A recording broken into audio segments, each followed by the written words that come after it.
तो पृथ्वी का जब 1 वर्ष बीतता है तो पितृलोक का 1 दिन बीतता है।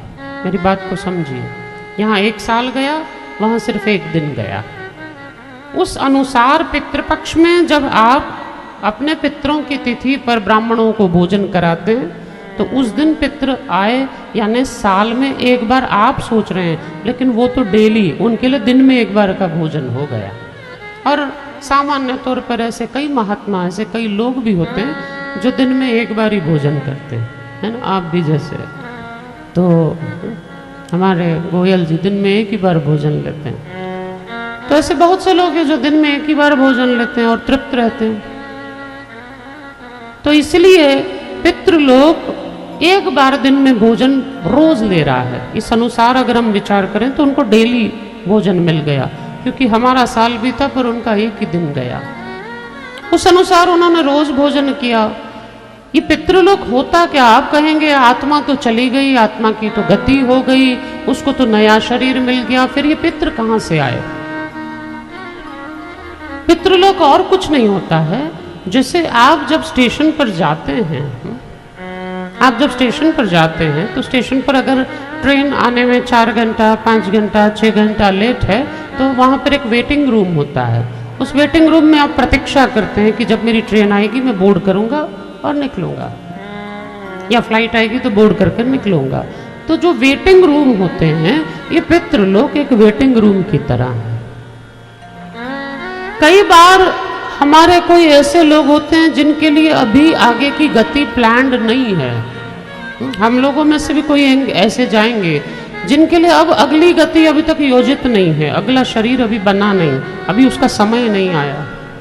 तो जब तक उसका देह का समय नहीं आएगा, उसे शरीर नहीं मिलेगा, तब तक वो पितृलोक में प्रतीक्षा, पहले वो अपने कर्म भोग लेता है, नरक आदि, स्वर्ग आदि जो दंड होंगे या जो पुण्य होंगे उन्हें भोग कर फिर पितृलोक में प्रतीक्षा करेगा। वो प्रतीक्षालय है। और जब समय आएगा, उसे नवदेह प्राप्त होगी, तब वो आगे की गति पकड़ेगा। तो इसीलिए जब तक वो पितृलोक में है, क्योंकि हम उसके कुल में जन्म लेते हैं, तो हमारा कर्तव्य बनता है कि हम उन्हें, उनके कुल में है तो कम से कम उन्हें भोजन तो करा सकते हैं। तो इसीलिए हम साल में 1 बार पितृपक्ष में एक जो तिथि उनकी निर्धारित होती है, उस तिथि पर उन्हें आवाहन करके उनको भोजन कराते हैं। तो वो उस समय में, उस स्वरूप में, जिस स्वरूप में आप उनका आवाहन करेंगे, उस स्वरूप में वो भोजन ग्रहण करते हैं। अब बात यह होती है कि जहां आप ये लॉजिक लगा देते हैं कि हम गरीबों को खिला देंगे, हम अनाथ आश्रम में खिला देंगे, तो होता क्या है कि आपने अपने पितरों को जो अच्छे भले हैं उन्हें लाकर अनाथों के बीच में बिठा दिया। आपने अच्छे भले पितरों को लाकर भिखारियों के बीच में बिठा दिया। आपने अच्छे भले पितरों को लाकर कहीं रास्ते पर बिठा दिया। तो इसीलिए ब्राह्मण का विधान है कि ब्राह्मण समाज में सबसे उच्च वर्ण में आता है, और भगवान को सबसे प्रिय यदि कोई है तो वो ब्राह्मण है। भगवान को सबसे प्रिय कोई है तो ब्राह्मण है।